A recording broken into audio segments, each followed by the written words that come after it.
वो वास्तव में रियल बॉस है, वास्तव में स्वामी है। जब उसके अनुशासन में और आदेश में बन जाते हैं तो हमें अंगुली पकड़कर वो अंदर का रास्ता, अंदर की रौनक दिखाना शुरू कर देता है। ऐसे मत समझ लेना कि अपने आप अभ्यास कर रहे हो, योग निद्रा मूसक क्रिया सुमरन, तो अंदर चले जाओगे। ये भी आज के दिन हम स्पष्ट कर रहे हैं, गुरु पूर्णिमा के दिन। ऐसा मत समझ लेना कि 1 घंटा हमने योग निद्रा करी, 1 घंटा मूसक क्रिया, 1 घंटा सुमरन किया, अकाल पुरुष की परिक्रमा की और अंदर चले गए। इस भुलावे में मत रहना। ये तो एक गुरु के आदेश में बंधने का सूत्र है। जो इसका अभ्यास करता है समझो गुरु के आदेश से बंधा हुआ है। अंदर तो ले जाएगा पूरा गुरु ही अंगुली पकड़ के चल। इसलिए एक महापुरुष ने कहा था कि है कोई सिख बेटा जो करे शीश भेटा, बेअंत शीश चाहिए सो जल्द जल्द आइए। पूर्ण गुरु श्री गुरु गोविंद सिंह जी महाराज, उन्होंने कहा ये जो अध्यात्म मार्ग है ये कायरों के बस की नहीं है कि माला पकड़ो घर में घुस जाओ घर में बैठे रहो। ये कायरों का काम नहीं है। जो अध्यात्म है, जो अंदर की पूजा है, इसमें अपना उद्धार और समाज का उत्थान। जो समाज के उत्थान के प्रति भी जागरूक नहीं है उसका भी उद्धार नहीं हो सकता। तो उन्होंने कहा अपने शिष्यों से कि है कोई सिख बेटा जो करे शीश भेटा, जो इस अभियान में अपना सिर भेंट कर सके। बेअंत शीश चाहिए, बहुत सिर चाहिए, सो जल्द जल्द आइए, देर मत करो। लेकिन पहले जांच तो लो कि जिसको हम शीश भेंट कर रहे हैं वो इस शीश को संभालने लायक है भी या नहीं। ऐसा मत समझ लेना कि हमारे नाम के आगे पूर्ण गुरु है तो वास्तव में होंगे ही। नाम के आगे तो कोई भी लगा ले। हम फिर कहें हमने नाम के आगे इसलिए लगाया है पूर्ण गुरु कि गुरु महाराज का आदेश है। ये नाम पढ़कर ही मत मान जाना। चंद्रमोहन के आगे पूर्ण गुरु लिखा है, यही पढ़कर मत मान जाना। जो अंदर की पूजा है इसको करके देखना, अपने मन पर, बुद्धि पर, शरीर पर प्रभाव देखना। जब प्रभाव दिख जाए तब मानना हाँ पूरा है, आधा नहीं है। तब मानना चाहिए कि वो पूरा है।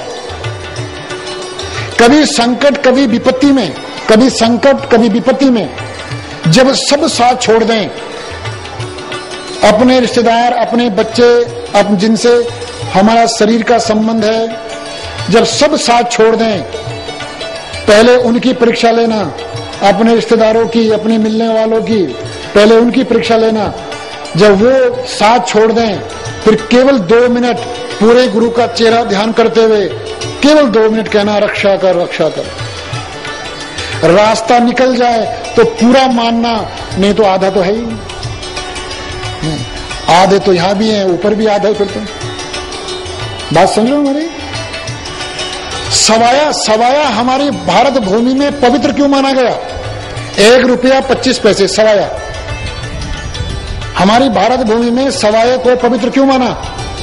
इसके पीछे कारण है कि 25 पैसे की तरह है शिष्य और 1 रुपये की तरह है पूरा गुरु। गुरु नहीं, पूरा गुरु।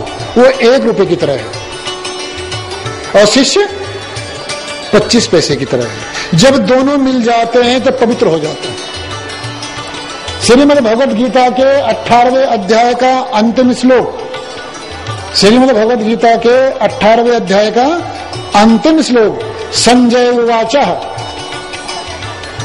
संजय कहता है हे अर्जुन, नहीं हे धृतराष्ट्र, जहां कृष्ण और अर्जुन है वहीं विजय है, वहीं श्री है, वहीं अचल नीति है। जहां योगेश्वर कृष्ण और धनुर्धर अर्जुन है। योगेश्वर का अर्थ क्या हुआ? योगेश्वर का अर्थ क्या करेंगे हम, क्या मानेंगे? जो योग करा दे ईश्वर के साथ। योगेश्वर माने जो योग करा दे, योग माने जुड़ना। योग माने यही मत समझ लेना केवल आसन, प्राणायाम, आजकल इन्हीं को योग समझा जाता है ना। योग माने क्या हुआ वास्तव में? जुड़ना। इसलिए श्री कृष्ण महाराज के आगे आया योगेश्वर, जो योग करा दे ईश्वर के साथ। एक वो चाहिए, एक चाहिए धनुर्धर। धनुर्धर माने जो नियम में बंधा हुआ है, जो नियम में बंधा हुआ है, जो आदेश और अनुशासन में बंधा हुआ है, ऐसा शिष्य। एक योगेश्वर चाहिए और एक धनुर्धर चाहिए। वही जय विजय अचल नीति है। ये 18वें अध्याय का अंतिम श्लोक है। लेकिन गुरु धारण करने में लापरवाही नहीं होनी चाहिए। गुरु पूरा होना चाहिए, आधा नहीं।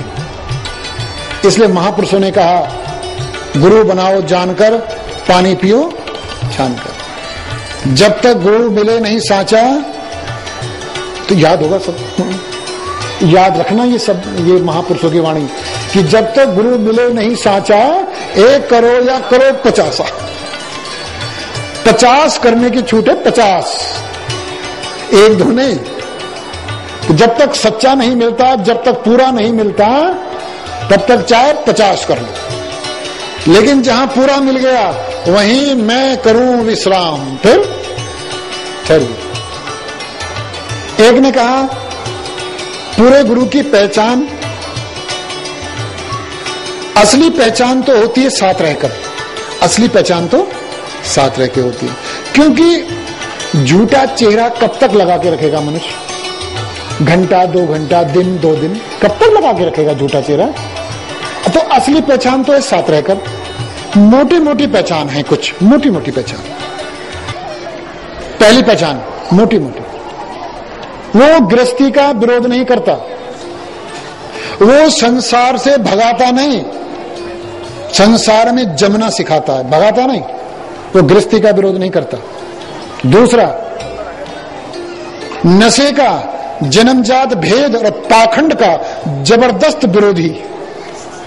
दूसरा, नशे का, जन्मजात भेद और पाखंड का प्रबल विरोधी। 2 हो गए ना। तीसरी पहचान, वो बाहर नहीं उलझाता, वो अंदर की तरफ ले जाता है। वो बाहर नहीं मिल जाता, वो बाहर की पूजा में नहीं लगाता, वो अंदर की पूजा में लगाता है। चौथी पहचान, दान के एक भी पैसे से अपने कपड़े और रोटी की व्यवस्था नहीं करता, अपनी मेहनत की कमाई से अपने रोटी और कपड़ों की व्यवस्था करता है। कितनी पहचान हो गई? वो दान के पैसे से अपना व्यक्तिगत खर्चा नहीं चलाता, व्यक्तिगत खर्चे के लिए वो मेहनत की कमाई करता है। पहले वो अपनी कमाई का हिस्सा देता है धर्म के प्रसार में, तब दूसरों का लगवाता है, पहले अपना देता। 5वीं पहचान, आखिरी पहचान, वही जो हम अभी बता रहे थे। जब संकट विपत्ति में फंस जाओ, पहले परीक्षा लो अपने जानने वालों की, मिलने वालों की, रिश्तेदारों की, भाई बंधुओं की, बच्चों की, पहले उनकी परीक्षा लो। ऐसे नहीं कि सीधे पहले पूरे गुरु की परीक्षा ले रहे हो, पहले उनकी परीक्षा लो। जब उनसे भी हताशा मिले, फिर 2 मिनट के लिए पूरे गुरु का चेहरा ध्यान करते हुए कहो, रक्षा कर, रक्षा कर। रास्ता निकल जाएगा, हल निकल जाएगा, समाधान निकल जाएगा। जांच के देखना। लेकिन ये वही करे जो आदेश और अनुशासन में बंधा हुआ है। नशा में कर रहा हूं, जन्मजात भेद में मान रहा हूं, पाखंड में मान रहा हूं, तब कह रहे रक्षा करो, रक्षा करो।